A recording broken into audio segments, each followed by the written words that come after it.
Hello students, your most welcome. आज के इस वीडियो में हम इम्पोर्टेंट टाइप कवर करने जा रहे हैं और इस वीडियो में हम छोटे छोटे सारे क्वेश्चंस कवर कर लेंगे जो अलग अलग टाइप के हैं। आपने अगर पिछले वीडियो नहीं देखे तो आप प्लेलिस्ट में जाकर सारे वीडियो विजिट कर लो, उसमें सारे टाइप कंप्लीट कर दिए हैं। अगर आप न्यू व्यूअर हैं तो इस चैनल के साथ जुड़ जाइए। आपका मैथ्स का ऐसा कोई भी चैप्टर और ऐसा कोई भी टाइप नहीं रहेगा जो एग्ज़ाम में पूछा गया और इस वीडियो में कंप्लीट नहीं हुए हो।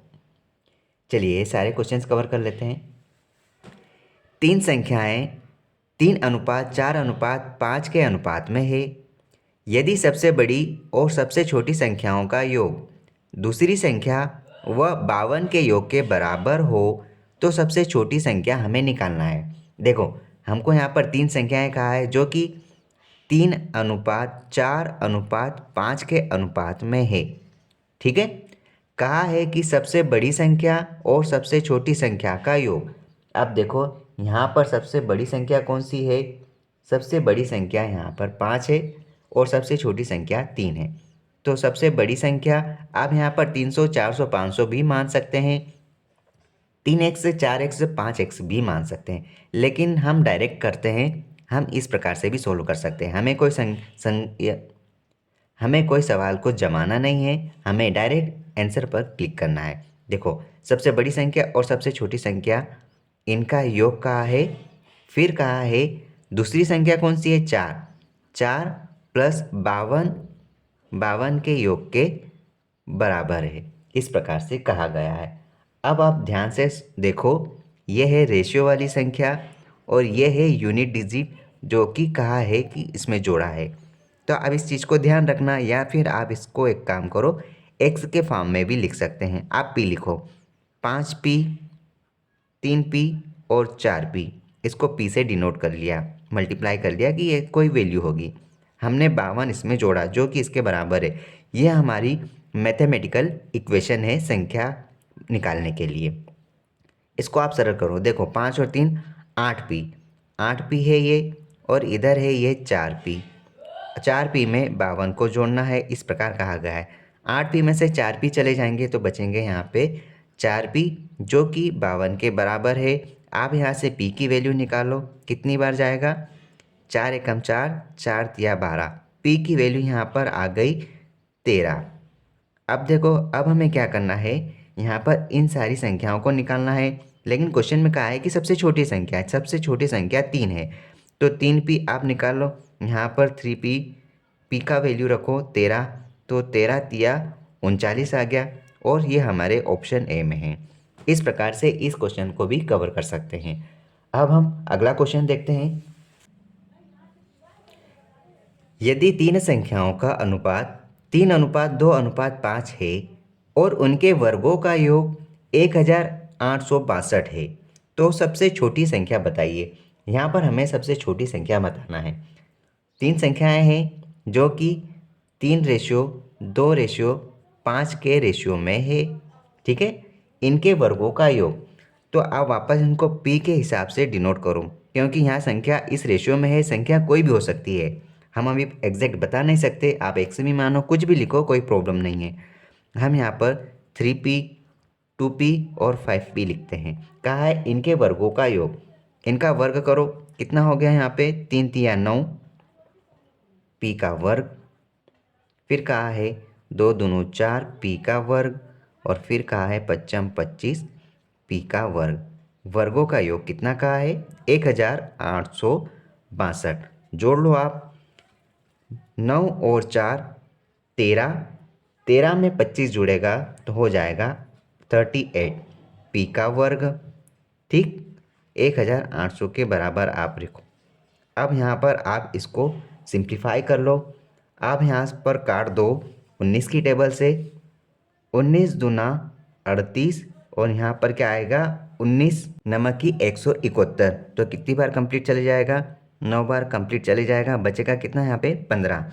तो 15 में हम आगे जोड़ते हैं 2 को तो 152 होगा। कितनी बार जाएगा? 19 अट्ठे 152। ठीक है, आप 2 की टेबल से फिर सरल कर लो, कितनी बार जाएगा? 49 बार जाएगा। तो आपका यहाँ पर p का वर्ग कितना आ गया? Equal to 49। आप यहाँ से p की वैल्यू निकालोगे, कितना हो जाएगा 7। ये बहुत इजी है क्योंकि वर्गमूल लग जाएगा। आपने p का वैल्यू निकाला 7। यहाँ पर सबसे छोटा वैल्यू कौन सा है 2p। बस आप 2p का वैल्यू निकाल लो। यहाँ पर 2 × 7 मतलब कि 14, ये आपकी सबसे छोटी वैल्यू आ गई। इस प्रकार से आपका आंसर है ऑप्शन ए। ऑप्शन ए आपका सही आंसर है। नेक्स्ट क्वेश्चन देखते हैं। अब ये क्वेश्चन देखो, इस प्रकार के क्वेश्चन को किस प्रकार से डील करते हैं। एबीसी में 65,000 रुपये इस रेशियो में बांटना है, तो हमें बताना है कि सी को कितने रुपए मिलेंगे। अब देखो कितने लोग हैं, 3 मेंबर हैं, ए है, बी है और सी है। टोटल रुपये कितने कहा है 65,000 रुपये कहा है। अब लेकिन ये जो रेशियो दिया है 1/3, 1/4 और 1/2। अब देखो रेशियो किसी भी प्रकार से इस तरह के फॉर्मेट में नहीं होता है, ये आप ध्यान रखना। इस प्रकार के लंगड़ा लूला कोई डिजिट नहीं रहता, हमको इसको प्रॉपर रेशियो चाहिए, पूर्ण संख्या बनानी होती है। तो इन हर की संख्याओं को आप हटाओ, उसके बाद आपको प्रॉपर रेशियो पता चलेगा। हटाने का क्या तरीका है, नीचे जितनी भी संख्या है इनका एलसीएम लो। एलसीएम मतलब छोटी से छोटी ऐसी संख्या देखना है जिसमें तीनों का भाग चले जाता है। ठीक है, तो एक काम करते हैं, हम 4 या 12 एलसीएम लेते हैं और ये जो 12 लिया है इसको आप तीनों में मल्टीप्लाई करो। यहाँ पर भी मल्टीप्लाई किया, यहाँ पर भी मल्टीप्लाई और यहाँ पर भी आपने मल्टीप्लाई किया। आप 3 की टेबल से काटोगे 4 आ जाएगा, 4 की टेबल से काटोगे 3 आ जाएगा, 2 की टेबल से काटा आपने तो 6 आ जाएगा। मतलब आपका रेशियो क्या बचा यहाँ पे 4:3:6। के बाद और सरल हो रहा हो तो आप इसको और सरल कर सकते हैं। ठीक है, अब क्या करना है, अब आप ध्यान से देखो, यहाँ पर आपका यहाँ पर टोटल कितना हो रहा है 6 4 10 और 3 13। ठीक है, और हमारे पास टोटल कितना है 65,000। तो हमें इस 65,000 को बांटना है। सबसे पहले तो आप बांट दो, आप भाग दे दो, 13 का भाग दो, तो आपको 1 यूनिट की वैल्यू मिलेगी। लेकिन हमको यहाँ पर सी को कितने रुपए मिले वो निकालना है, तो आपको यहाँ पर 6 से मल्टीप्लाई करना होगा, तो आपको सी की वैल्यू मिल जाएगी। अब देखो 13 की टेबल से काटो, 13 5 65, 3 0 रहेगी और यहाँ पर आप इसका मल्टीप्लाई करो तो कितना हो जाएगा 6 पंजे 30 तो आ गया और 0 लगा, 1 2 3। मतलब कि सी को कितने रुपए मिले, सी को 30,000 रुपये मिले। ठीक है, ऑप्शन डी हमारा सही आंसर है। अब इस टाइप का क्वेश्चन देखो, यदि दो संख्याओं का अनुपात 4:5 है तथा उनका एलसीएम मतलब लघुत्तम समापवर्तक 180 है, तो संख्या ज्ञात कीजिए। देखो कोई भी संख्या होगी, हमें नहीं मालूम कि वो संख्या क्या हो सकती है, पी और क्यू होगी, हम मानते हैं। कहा गया है कि दो संख्याएं 4 और 5 के अनुपात में है, हमें पता तो है नहीं कि वो संख्या क्या है। तो ठीक है, आप कुछ भी वैल्यू मानो, 400 500 कुछ भी रख सकते हो, या फिर आप x भी मान सकते हो। ठीक, कहा यह गया है कि इनका एलसीएम 180 है। एलसीएम का मतलब यह होता है कि उनका दोनों का जो फैक्टर है वो 180 बन रहा है। ठीक है, तो आप इन दोनों का एलसीएम लोगे तो कितना हो जाएगा 4 × 5, मतलब कि यहाँ पर इनका एलसीएम हो जाएगा 20। 20x आप लिख सकते हो, 20x है और यहाँ पर क्वेश्चन में कहा है कि 180 है, तो 20x हमारा 180 के बराबर रख दो, तो आपको यहाँ पर x की वैल्यू मिल जाएगी। आप x की वैल्यू निकाल लो, x की वैल्यू आपको यहाँ पर मिलेगी 9। अब वो संख्या आराम से निकाल लो, आप x का मान रखो तो 9 × 4 36 और यहाँ पर आ जाएगा 5 × 9 45। तो आपकी यहाँ संख्या 36 और 45 है। ऑप्शन ए आपका सही आंसर है। ठीक है, इस प्रकार के क्वेश्चंस को भी बना सकते हैं आप। 2 और क्वेश्चन देखते हैं जिसमें हम और तरीका सीखेंगे। अब ये टाइप देखो, दो संख्याओं का अनुपात 3:4 है। अगर उनका एचसीएफ 15 हो तो उनका एलसीएम ज्ञात कीजिए। देखो दो संख्याएं दी है, हमें नहीं मालूम, पी और क्यू दो संख्याएं हैं, इनका अनुपात हमको दिया है 3:4। कहा यह गया है कि उनका एचसीएफ 15 है। HCF का मतलब होता है हाईएस्ट कॉमन फैक्टर, मतलब कि इसमें कॉमन फैक्टर क्या हो सकता है, कोई भी डिजिट कॉमन नहीं है, मतलब कि इसमें सिर्फ एक ही वैल्यू है, मतलब एक ही डिजिट है जो यहाँ पर कॉमन मिल रहा है। हम इसको x में डिनोट कर लेते हैं, 3x और 4x। इसमें हाईएस्ट कॉमन फैक्टर HCF यहाँ पर सिर्फ एक ही है, 1x। ठीक है, यह है 1x, और कहा गया है कि 1x हाईएस्ट कॉमन फैक्टर जो कि 15 के बराबर है। मतलब यहाँ पर हमारे हिसाब से 1x है, क्वेश्चन के हिसाब से 15 है। तो आप हाईएस्ट कॉमन, यहाँ पर हमको एक यूनिट की वैल्यू मिल गई, इस यूनिट की वैल्यू आप यहाँ पर पुट कर दो तो आपको यहाँ पर आपका आंसर मिल जाएगा। तो यहाँ पर P और Q की क्या वैल्यू बनेगी, 15 का गुणा करो, 15 तिया 45, और यहाँ पर क्या हो जाएगा, 15 चौक 60। तो ये आ गया आपका वैल्यू। अब यहाँ से आपको एलसीएम लेना है। यहाँ पर 45 और 60 का एलसीएम किस प्रकार लेंगे मैं आपको समझा देता हूँ। मैं आपको एलसीएम लेने का तरीका भी बता देता हूँ एक छोटा सा। यहाँ पर आप देखो, इस प्रकार से फैक्टर किए जाते हैं 45 और 60। अगर आपको फैक्टर निकालना है, वर्गमूल निकालना है, तो आप छोटी छोटी संख्याओं से भी भाग कर सकते हैं, लेकिन हम डायरेक्ट एलसीएम निकालेंगे तो बड़ी संख्या से भी भाग कर सकते हैं, कोई दिक्कत वाली बात नहीं। 15 से आप डिवाइड करो, 15 तिया 45, 15 चौक 60, फिर 3 की टेबल से चले जाएगा एक बार, 4 वैसा ही रहेगा, फिर 4 की टेबल से चले जाएगा, तो ये पूरी तरीके से भाग हो गया। अब देखो यहाँ पर कितना हो जाएगा, 15 तिया 45 और 45 चौक 180। तो हमारा यहाँ पर एलसीएम कितना आ जाएगा, यहाँ पर आ जाएगा 180।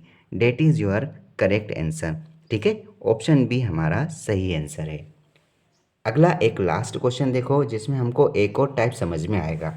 देखिए, 3 कक्षाओं में छात्रों का अनुपात 4:6:9 है। यदि प्रत्येक कक्षा में 12-12 छात्र और आ जाएं, तो नया अनुपात क्या बनेगा, 7:9:12 हो जाता है। बताइए शुरुआत में उनमें कुल कितने बच्चे थे। देखो, इस प्रकार के क्वेश्चन को किस प्रकार से डील करेंगे। देखो, पुराना अनुपात क्या है, पुराना अनुपात हमको दिया है 4:6:9, और हमको कहा है कि 12-12 बच्चे और आगे, इसमें 12-12 बच्चे और जोड़ते हैं तीनों में, तो यहाँ पर नया अनुपात क्या बनेगा, नया अनुपात है 7:9:12। ठीक है, तो यहाँ पर आप अगर देखोगे कि हमने यहाँ पर सब में 12-12 जोड़ा, तो हमारा नया अनुपात हमको मिल गया है, जो क्वेश्चन के हिसाब से हमने लिखा। लेकिन आप ध्यान से देखो, सभी में 12-12 बच्चे गए ना, तो अब यहाँ पर देखो डिफरेंस कितना है, 4 से 7 बना, 3 की गैपिंग है, 6 से 9 बना, 3 की गैपिंग है, 9 से 12 बना, तो सभी में 3 की गैपिंग है, 3 यूनिट बढ़ रहा है। क्वेश्चन के हिसाब से 12 बढ़ रहे हैं और यूनिट के हिसाब से हमारे पास 3 बढ़ रहे हैं, तो एक यूनिट की वैल्यू निकालेंगे तो हमारे पास एक यूनिट की वैल्यू 4 आ गई। ये हमने फाइंड कर लिया। बस आप सोल्व कर लो क्या था, शुरुआत में उनके पास कितने बच्चे थे। तो शुरुआत में पहले टाइम उनके पास कितने बच्चे थे, देखो कितने हो रहे हैं यहाँ पर, 6 और 4 10, 10 और 9 19, 19 बच्चे शुरुआत में थे। तो आप 19 में इस एक यूनिट का मल्टीप्लाई करो, हमने एक यूनिट की वैल्यू निकाल ली, तो 19 चौक 76, that is your correct answer. और अगर बोले कि अब नए परिणाम में उनके पास कुल कितने बच्चे हैं, तो आप यहाँ पर देख लो, 12 और 9 21, 21 और 7 28, 28 आप 28 में मल्टीप्लाई करो, 4 का कितना आ जाएगा, 8 चौक 32 के 2 हासिल का आया 3, 4 दूनो 8 और 3 11, मतलब कि वर्तमान में 112 बच्चे हैं और पहले 76 बच्चे थे। हमारा ऑप्शन बी हमारा सही आंसर है। इस प्रकार से हमने इस वीडियो में लगभग 5 से 6 नए नए क्वेश्चन कंप्लीट किए हैं, अलग अलग टाइप के कंप्लीट किए हैं। इस प्रकार से अगर आप अपने हर टॉपिक को कवर करना चाहते हैं तो आप इस चैनल के साथ जुड़ जाओ और इस वीडियो को, इस चैनल को उन बच्चों तक ज़रूर पहुंचाएं जिनको सिर्फ फ्री कंटेंट चाहिए, ना कि कोई पेड कोर्स खरीदने की ज़रूरत हो। All the best.